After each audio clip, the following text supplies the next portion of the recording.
कोविड-19 वबा के दौर में सेहत एहलकारों पर हमले के खिलाफ सरकार का सख्त कदम, सख्त कार्रवाई वाला ऑर्डिनेंस लाने का किया फैसला। हमलावरों के खिलाफ जुर्माने तक की तजवीज, सदर जमहूरिया की मंजूरी के बाद ऑर्डिनेंस होगा नाफिज।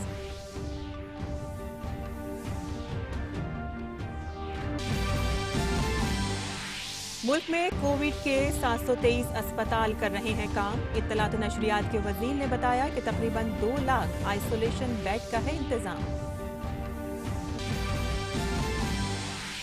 वज़ीर दाखिला अमित शाह की जानिब से खातिर ख्वाह तहफ़्फ़ुज़ फराहम किए जाने की यकीन दहानी के बाद इंडियन मेडिकल एसोसिएशन के डॉक्टरों ने अपनी अलामती हड़ताल वापस ले ली। वज़ीर दाखिला ने कोरोना वायरस के खिलाफ जंग में वॉरियर्स के तौर पर काम करने के लिए सेहत एहलकारों की सताइश। मीडिया अफराद के कोविड-19 से मुतासर होने की खबरों के दौरान मरकज ने जारी की एडवाइजरी। इत्तलात नशरियात की वजारत ने खातिर ख्वाह एहतियात बरतने के लिए कहा। मीडिया दफातर पर भी मुश्किल घड़ी में अपने स्टाफ का ख्याल रखने के लिए दिया जोर। मुल्क भर में कोरोना वायरस के 15,500 एक्टिव मामला, 4,000 मरीज सेहतियात, अमवात की तादाद 640। महाराष्ट्र 251 अमवात के साथ अब कोरोना वायरस के सबसे ज्यादा मुतासरा रियासत। आदाब नाज़रीन, खबरनामे में आपका इस्तकबाल है। मैं हूं साइमा खान। अब खबरें तफसील से। कोरोना बहरान के पेश नज़र वज़ीर आज़म नरेंद्र मोदी की सदारत में वज़ारती काबीना की मीटिंग में कई अहम फैसले किए गए। सबसे अहम फैसले के तहत इंसदाद वबा कानून 1897 में तरमीम के लिए ऑर्डिनेंस लाने का फैसला किया गया है। ऑर्डिनेंस पर दस्तखत के साथ ही यह कानूनी शक्ल इख्तियार कर लेगा। ऑर्डिनेंस में सेहत एहलकारों पर हमला गैर जमानती जुर्म के जुमरे में रखा गया है, जिसके तहत सख्त सजा का इल्तिजाम है। आरोग्य कर्मियों के खिलाफ कोई हिंसा या हैरेसमेंट अब बर्दाश्त नहीं होगी और इसलिए उनको पूरा संरक्षण देने वाला एक अध्यादेश आज लागू करने का फैसला हुआ है और राष्ट्रपति जी के हस्ताक्षर के बाद वो तत्काल प्रभाव से लागू होगा। ये संज्ञान भी लिया जाएगा, संज्ञान योग्य भी होगा और जमानत न मिलने वाला होगा। 30 दिन में इसकी इन्वेस्टिगेशन पूरी होगी। सीनियर इंस्पेक्टर के लेवल पे ही इन्वेस्टिगेशन होगी और 1 साल में फैसला आएगा और सजा भी कड़ी सजा का प्रावधान किया है। वज़ारती काबीना ने कोरोना से लड़ रहे वॉरियर्स के लिए 50 लाख रुपए के बीमा का इंतजाम किया है। सारे आरोग्य सेवा में लगे हुए सभी कर्मचारी, डॉक्टर से लेकर आशा वर्कर तक, नर्सेज से लेकर स्टाफ तक, पैरामेडिक्स तक से लेकर अन्य लोग भी, इन सबके लिए 50-50 लाख का इंश्योरेंस शुरू किया ताकि मद निश्चिंत होकर आदमी काम कर सके। और इसी के साथ ही अब आयुष्मान भारत स्कीम के तहत गैर कोरोना मरीजों का इलाज निजी अस्पतालों में भी मुमकिन हो पाएगा। आयुष्मान भारत के जो योजना के जो पीएम जय योजना के जो 50 करोड़ से ज्यादा लोग लाभार्थी है, वो अगर दूसरी बीमारी कोविड नहीं है, नॉन कोविड बीमारी और नॉन पैनल्ड हॉस्पिटल में अगर अभी जाएंगे तो सरकारी अस्पताल के सर्टिफिकेट से उनका भी ट्रीटमेंट होगा और उसका पैसा नहीं लिया जाएगा। सहाफियों से खिताब करते हुए मरकजी वजीर प्रकाश जावड़ेकर ने कहा कि मौजूदा हुकूमत ने सेहत खिदमात को वसी करके कई अहम इकदाम किए हैं। उन्होंने कहा कि गुज़िश्ता 3 माह में मुल्क भर के अस्पतालों में तकरीबन 2 लाख बेड, 24,000 ICU और 12,190 वेंटिलेटर इजाफी मुहैया कराए हैं। ये नए कोविड हॉस्पिटल बने 723, इसमें अब 1,86,000 लगभग 2 लाख बेड्स आइसोलेशन के तैयार हो गए। 24,000 ICU बेड्स है और 12,190 वेंटिलेटर्स है। तो ये सेवाओं का विस्तार 3 महीने में किया। जहां पीपीई की बात है, हमारे यहां एक भी फैसिलिटी नहीं थी। आज 77 डोमेस्टिक मैन्युफैक्चरर्स हो गए और 1,88,00,000 इतनी इनको ऑर्डर दी है और रोज सामान आ रहा है। N95 मास्क जो डॉक्टरों को लगाने चाहिए, जो आरोग्य कर्मियों को लगाने चाहिए, जो कोविड के पेशेंट से ट्रीटमेंट का काम करते हैं, उनको लगाना चाहिए। इसकी अभी 24-25 लाख है उपलब्धता और 2.5 करोड़ लगभग ऑर्डर दिया है। मरकजी वजीर दाखिला अमित शाह ने आज इंडियन मेडिकल एसोसिएशन के हुक्काम और डॉक्टरों के साथ वीडियो कॉन्फ्रेंसिंग के जरिए बातचीत की। वजीर दाखिला ने बहरान के इस दौर में डॉक्टरों के कामकाज की सताइश की। उन्होंने उन्हें तहफ्फुज़ फराहम कराने की यकीन दहानी भी कराई। वजीर दाखिला ने डॉक्टरों से अपील की है कि वो अपना एहतजाज वापस ले लें, जिसके बाद उन्होंने एहतजाज वापस ले लिया। उन्होंने डॉक्टरों को यकीन दिलाया है कि हुकूमत कोविड-19 के पेश नज़र इस मुश्किल घड़ी में उनके साथ है। वहीं वजारत सेहत ने जो ताज़ा जानकारी दी है, उसके मुताबिक मुल्क में कोरोना वायरस के एक्टिव मामले 15,500 हैं, जबकि अब तक 640 लोगों की मौत हो चुकी है। साथ ही 4,000 लोगों को इलाज के बाद छुट्टी दे दी गई है। सरकार की कोशिश है कि कोरोना के मामलों को काबू में रखा जाए। इसी वजह से लोगों से अपील की जा रही है कि वो अपने घरों में रहें। महाराष्ट्र में अब भी 251 अमवात के साथ सबसे ज्यादा मुतासरा रियासत है। वहीं इत्तलात और नशरियात के वजारत ने मीडिया मराकज़ और मीडिया एहलकारों के लिए एक एडवाइजरी जारी की है। वजारत ने मीडिया अफराद से अपनी ड्यूटी के दौरान तमाम एहतियात बरतने और खुसूसन कंटेनमेंट जोन, हॉट स्पॉट और कोरोना मुतासरा इलाकों में रिपोर्टिंग करने वालों से तमाम एहतियात बरतने के लिए कहा है। वजारत ने मीडिया हाउस से भी कहा है कि वो अपने फील्ड स्टाफ के साथ साथ ऑफिस स्टाफ का भी खुसूसी ख्याल रखें। दरअसल हाल ही में मुल्क के कुछ हिस्सों में कोविड-19 की खबर को कवर करने के दौरान मीडिया अफराद के भी कोरोना से मुतासर होने की खबर आई है। वजारत ने कहा है कि रिपोर्टिंग करते वक्त रिपोर्टर और कैमरामैन समेत फील्ड स्टाफ लाजमी तौर पर एहतियात बरतें और मीडिया हाउस अपने स्टाफ पर खुसूसी तवज्जो दे। वजारत दाखिला ने लॉकडाउन के दूसरे मरहले में ग्रीन जोन के लिए, यानी कि जहां गुज़िश्ता 14 दिनों में कोरोना वायरस का असर दिखाई नहीं दिया है, वहां कुछ सरगर्मियों में रियायत दी गई है, जिसके तहत ज़राअत और बागबानी से जुड़े तहकीकी मरकज़, बीजों और बागबानी से जुड़ी मसनूआत के जांच मरकज़ को भी मंजूरी दे दी गई है। इसके अलावा शहद की मक्खियों का छत्ता, शहद और इस तरह की दीगर मसनूआत को रियासत के अंदर या एक दूसरी रियासतों में ले जाने की इजाज़त दी गई है। वहीं कोरोना के पेश नज़र लद्दाख से एक अच्छी खबर है। यहाँ कोविड-19 के खिलाफ लड़ाई में लोग भी हुकूमत का ताउन कर रहे हैं। लद्दाख में कोरोना के 14 मरीज सेहतयाब हो गए हैं, 4 का इलाज जारी है। इसके अलावा इस खत्ते में गुज़िश्ता एक हफ्ते से कोई भी नया मामला दर्ज नहीं हुआ है। कोरोना वबा के खिलाफ लड़ाई में वहाँ हर शख्स हुकूमत का साथ दे रहा है।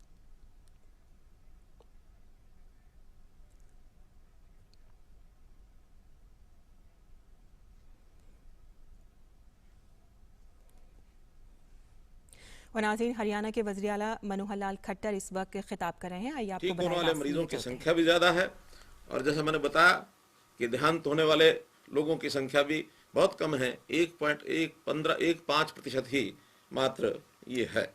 तो हम इन आंकड़ों को देख करके ऐसी आशा करते हैं और आशा करते हैं कि बहुत जल्दी हरियाणा इस महामारी में से बाहर निकलेगा। फिर भी हमको सावधानी बरतने की आवश्यकता है, बहुत ही प्रयास करने की आवश्यकता है कि हम इस बीमारी में से बाहर निकलें। पूरे विश्व में भारत की स्थिति अच्छी है। विश्व के बड़े बड़े देश तो बहुत बड़ी संख्या में प्रभावित हो गए हैं, हमारा भारतवर्ष उसमें काफ़ी अच्छा है और वहीं पर अपना प्रदेश हरियाणा भारत में अच्छा है। तो इस नाते से हम इस स्थिति में अच्छे लग रहे हैं। ऐसे अवसरों पर कभी कभी कुछ विशेष कार्यक्रम, प्रावधान, ऐसे प्रोजेक्ट भी होते हैं जिस पर ज़्यादा ध्यान देना होता है। हमारे यहाँ भी जैसा अभी किसानों के नाते से अगर मैं विचार करूं तो किसान की फसल, उसकी कटाई और उसकी बिक्री मंडियों के अंदर प्रोक्योरमेंट जो हो रही है, एक बहुत बड़ा विषय ये हमारे सामने आया है।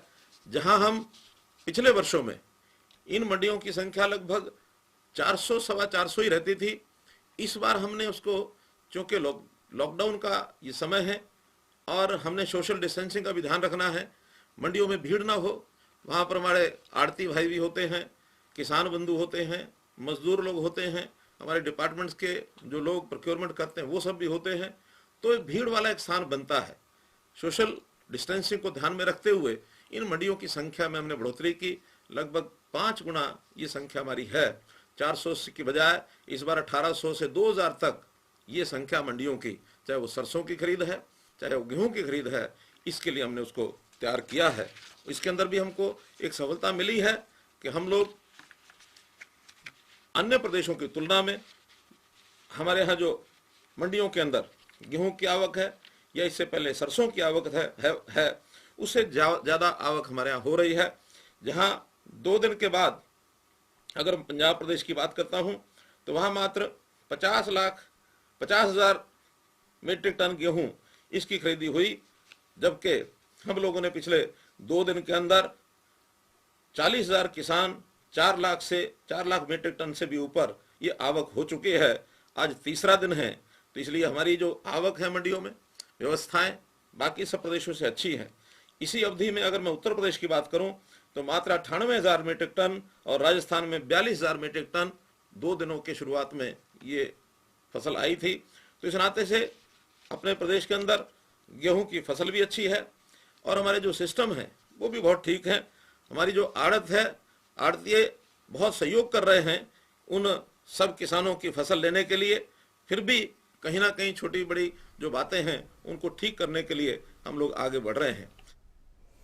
तो हरियाणा के वज़ीर आला मनोहर लाल खट्टर जो बता रहे थे कि उनकी रियासत में किसानों के लिए कोरोना वबा को देखते हुए ख़ास इंतज़ाम किए गए हैं, जिनके लिए उन्होंने ज़्यादा से ज़्यादा मंडियों का इस वक्त इंतज़ाम किया गया है ताकि वो अपना अनाज जो है वो वहाँ पर बेच सकें।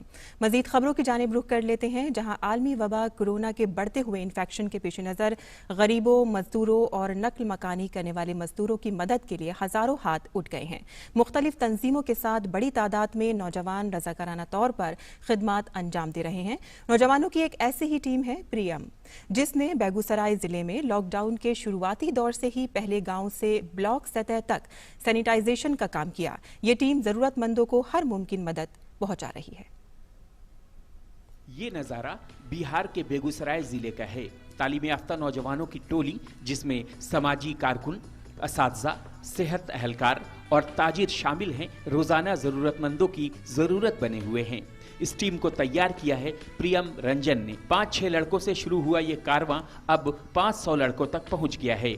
ये नौजवान पूरे जिले में पहले सैनिटाइजेशन का काम कर रहे हैं। सैनिटाइजेशन का सामान ये खुद अपने कंधे पर उठाकर गली मोहल्ले में निकल पड़ते हैं। जिले में कोरोना वबा के मरीजों की बढ़ती हुई तादाद की वजह से नौजवान इस टीम से खुद ब खुद जुड़ते चले जा रहे हैं। उन लोगों का लिस्ट लाते हैं जो कि असहाय हैं, जिनके परिजन बाहर रह के कमा रहे हैं और किसी ऐसा इस आपातकाल में वो कुछ भी घर के लिए नहीं भेज पा रहे हैं। तो उस स्थिति में ये मुझे इन्फॉर्म करते हैं और टीम प्रियम जो है तत्कालीन अपना जो भी सुविधा होता है उसके लेकर ग्राउंड लेवल पर आती है। लॉकडाउन में जब बेसहारा लोगों की तरफ से आवाज उठी, तब इन नौजवानों ने आगे आकर भूखे लोगों तक खाना पहुंचाने और राशन का सामान पहुंचाने का बीड़ा उठाया। नौजवानों ने जिले के समाजी कारकुन और सनतकारों से मिलकर पैसे इकट्ठे किए, फिर भूखे और बीमार लोगों तक खाना और राहती अशिया पहुंचने लगी। खासकर देही और खवातीन मजदूरों तक राहत के पैकेट पहुंचने लगे, जिनकी जिंदगी रोज की मजदूरी से चलती थी। नौजवानों की ये कोशिश पूरे जिले में कस्बे और गांवों की सतह तक पहुंच चुकी है। टीम प्रियम के माध्यम से कांटेक्ट किए, उनसे कांटेक्ट किया, हमको तुरंत वो सामान उपलब्ध कराया गया जो जरूरतमंद गरीब लोग की जरूरत है। प्रयास हम लोगों ने शुरू किया, उसके बाद गाँव के सभी लोगों ने राहत सामग्री स्वयं अपने अपने इच्छा से यहाँ पहुँचाना शुरू किया। टीम प्रियम दिन रात एक करके मुतासरा और लाचार अफराद के दरमियान एक अपना माविन बनकर काम कर रही है। नौजवानों के दिल में ये एतमाद है कि ऐसा करने से लोग लॉकडाउन के ज़ाब्तों पर अमल करेंगे और हम एक वबा के खिलाफ लड़ाई में जीतेंगे। लॉकडाउन के बीच कई निजी संगठन भी मजदूर और गरीब लोगों की मदद करने के लिए आगे आए हैं। ऐसा ही एक प्रयास बिहार के बेगूसराय जिले में हो रहा है। बेगूसराय जिले में टीम प्रियम गरीब मजदूरों के बीच जाकर पहले उनको राहत सामग्री का काम कर रहे हैं, उसके बाद गांव-गांव जाकर सैनिटाइजेशन का भी काम पूरा कर रहे हैं। धीरज कुमार, डीडी न्यूज़, दिल्ली। और जम्मू कश्मीर के शोपियां जिले के मैलहुरा गांव में हिफाजती दस्तों ने तसादुम के दौरान 4 दहशतगर्दों को हलाक किया है। दहशतगर्दों के छुपे होने की इत्तला मिलने के बाद सीआरपीएफ की 178वीं बटालियन, 55 राष्ट्रीय राइफल्स और जैनपुरा की एसओजी टीम ने गांव के मुहासरे के बाद तलाशी मुहिम शुरू की। इस दौरान हिफाजती दस्तों ने जवाबी कार्रवाई में 4 दहशतगर्दों को मार गिराया। जायवकू से दहशतगर्दों की लाशों के साथ असला भी बरामद किया गया है। अभी 4 दहशतगर्दों की शिनाख्त की जा रही है। अमेरिकी सोशल मीडिया कंपनी फेसबुक ने सनतकार मुकेश अंबानी की कंपनी रिलायंस इंडस्ट्रीज लिमिटेड के डिजिटल ऑपरेशन रिलायंस जियो में 9.99% की हिस्सेदारी के लिए 43,574 करोड़ रुपए की सरमायाकारी की है। छोटी हिस्सेदारी के लिए तकनीकी कंपनी की ये अब तक की सबसे बड़ी सरमायाकारी है। साथ ही भारत में ये तकनीकी शोबे में अब तक की सबसे बड़ी एफडीआई है। मुकेश अंबानी ने जियो और फेसबुक के दरमियान मुआहदे पर कहा है कि इससे वजीर आजम मोदी की डिजिटल इंडिया मुहिम के 2 अहदाफ ईज ऑफ लिविंग और ईज ऑफ डूइंग बिजनेस में मदद मिलेगी। और अब बात कोविड-19 के सबब मजहबी उमूर की अंजामदेही बिलखुसूस रमजान के पेश नजर एहतियाती इक़दामात से मुतालिक खबरों की।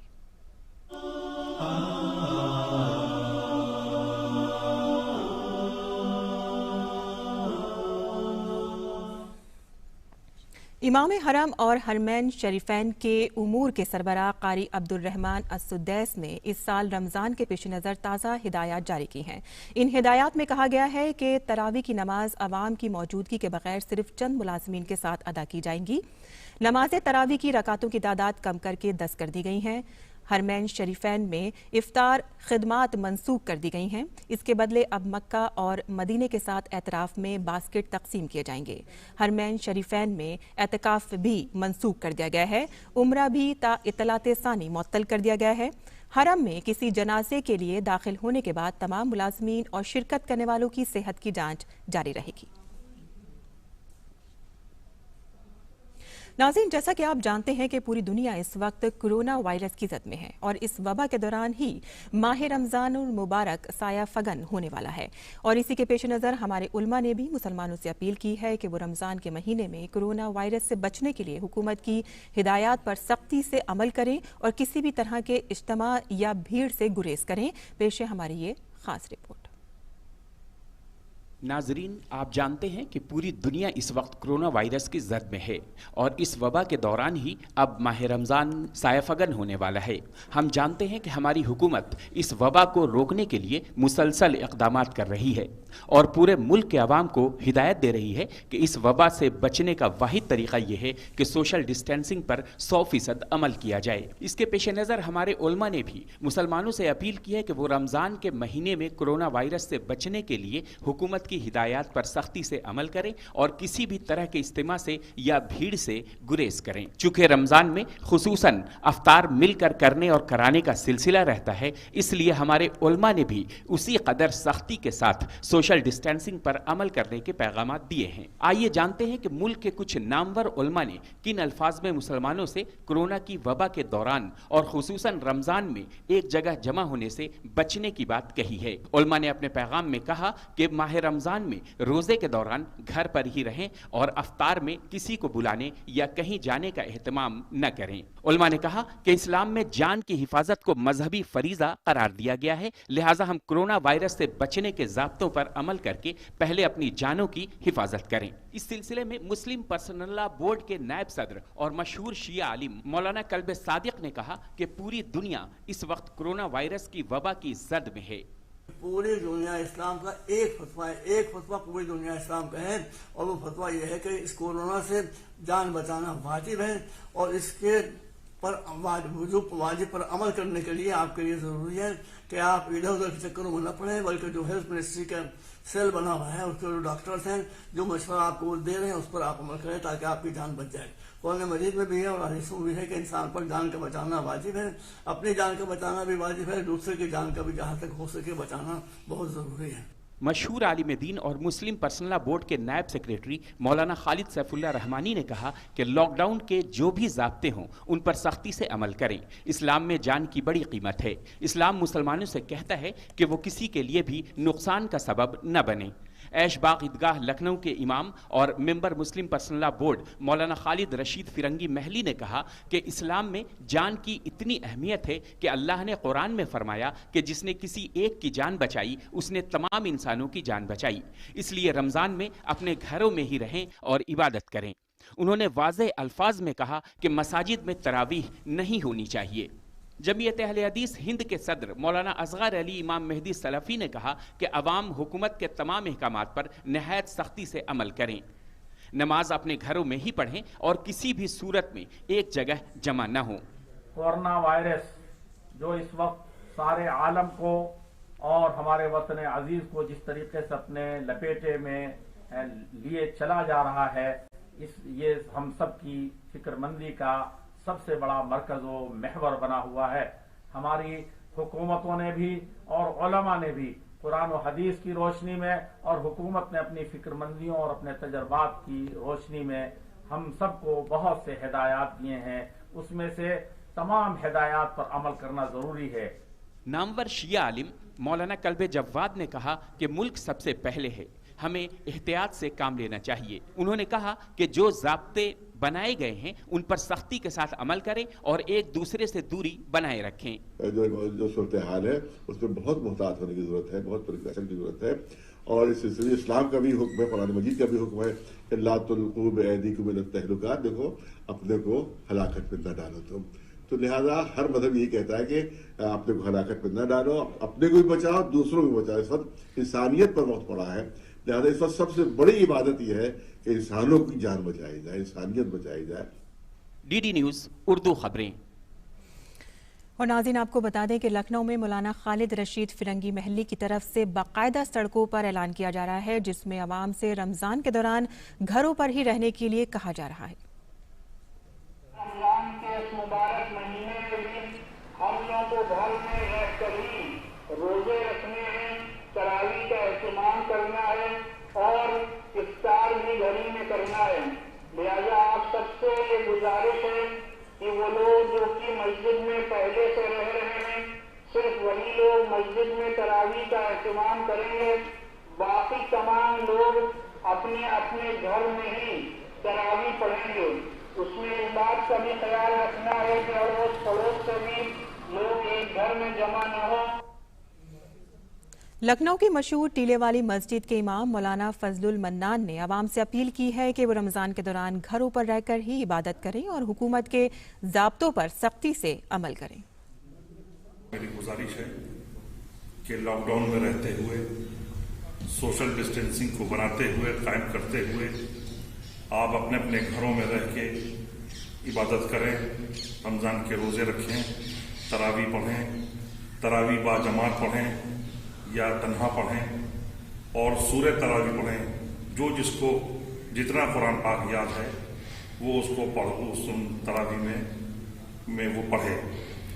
और मेरी आपसे बहुत ही मुअद्दिबाना इल्तिमास है, गुजारिश है, इल्तिजा है कि लॉकडाउन को कायम रखें और जैसा कि हुकूमत कह रही है, जैसा कि डॉक्टर्स कह रहे हैं। और दिल्ली के समाजी कारकुन शेरुज़्ज़मा खान ने भी मुसलमानों से अपील की है कि वो घरों में रहकर ही रमज़ान के दौरान तमाम इबादतें करें। सबसे पहले मैं ये आपसे दरख्वास्त करता हूँ कि रमज़ान शरीफ के महीने में अपनी नमाज मस्जिदों में ना पढ़ के घरों में पढ़ें और तरावियाँ घर पे पढ़ें, रोज़ा अफ्तार घर पे करें, रोज़ा अफ्तार पार्टियों से बचें। और ख़ास तौर से मेरी अपील है कि इस महीने में ये मुबारक महीना है, रमज़ान शरीफ का महीने है। इसमें आप इस कोरोना जैसी बीमारी के लिए, पूरे मुल्क के लिए दुआ करें कि इस बीमारी का इस रमज़ान शरीफ के महीने में ख़ात्मा हो और इस बीमारी से हमें निजात मिले। और मुल्क भर में मुख्तलिफ शोबा हाय जिंदगी से ताल्लुक़ रखने वाले अफराद लोगों से अपील कर रहे हैं कि वो कोरोना वायरस की वबा के दौरान खुसूसन रमज़ान में घरों में रहकर ही इबादत करें और इसी तरह की हसासियत का मुजाहिरा करें जिसका उन्होंने अब तक लॉकडाउन के दौरान किया है। सभी नौजवान मुसलमान भाइयों से अपील है कि ज़्यादा से ज़्यादा एहतियात बरतें, लॉकडाउन का पालन करें, गली मोहल्ले में इकट्ठा ना हो, घर में ही रहकर इबादत करें, तिलावत करें, नमाज पढ़ें और तरावी पढ़ें और लॉकडाउन का पालन करें। मेरा नाम शुएब अहमद है, मैं वालिद में as a financial editor job करता हूँ और रमज़ान का महीना आने वाला है, हमारे लिए बड़ी बरकतों का महीना है और हम कोशिश करते हैं कि हम इसमें ज़्यादा से ज़्यादा इबादत करें। लेकिन कोरोना वायरस पेंडेमिक के चलते हुए हम मेरी सभी से अपील है, दरख्वास्त है कि भाई हम लोग घरों से बाहर ना निकलें और मस्जिदों में इकट्ठा ना हो, ना ही घर के बाहर इकट्ठा हो, ना ही घर के अंदर इकट्ठा हो, क्योंकि हम एहतियात बरतेंगे तो अल्लाह ताला हमें जो है इस बीमारी से बचाए रखेगा और हमारे लिए एहतियात बरतना बहुत ज़रूरी है। Doctor Mohammad Hasan, posted Kasturba hospital Delhi, आप सभी मुसलमान भाइयों से गुजारिश है कि रमज़ान मुबारक का महीना शुरू होने वाला है और हम लोग एक कोविड-19 यानी कोरोना वायरस बीमारी, महामारी बीमारी से गुजर रहे हैं और रमज़ान मुबारक का महीना भी शुरू होने वाला है। इस महीने में आप सभी हज़रातों से गुजारिश है कि आप रोज़े और 5 वक्त का नमाज तरावी का एहतमाम घर पे ही रखें, क्योंकि जो आप टीवी के ज़रिए देख रहे हैं और जो हेल्थ मिनिस्ट्री से बताया जा रहा है उसका पालन करें। ये पालन से ही ये बीमारी दूर होगा और आप हजरात से फिर एक मुद्दबाना गुजारिश है कि आप जो भी गवर्नमेंट और जो भी डॉक्टर का दिशा निर्देश है उसका पूरा पालन करें और मुल्क की सलामती के लिए आप आगे बढ़ें। मुश्ताक आलम नदवी पेशे से मुतरजिम मुख्तलिफ मुल्की और बैरून मुल्की एजेंसियों के लिए काम करता हूँ। आप सबों को रमज़ान मुबारक की आमद पर दिल की गहराइयों से मुबारकबाद पेश करता हूँ और मुद्दबाना अपील करता हूँ कि आलमी वबाई मरज़ कोरोना के पेश नज़र इस माह मुबारक की मखसूस इबादतें जैसे इफ्तार और तरावी का एहतमाम भी घर पर ही करें, कहीं भी इकट्ठा होने से गुरेज करें और लॉकडाउन के ज़ाब्तों की मुकम्मल पाबंदी करें।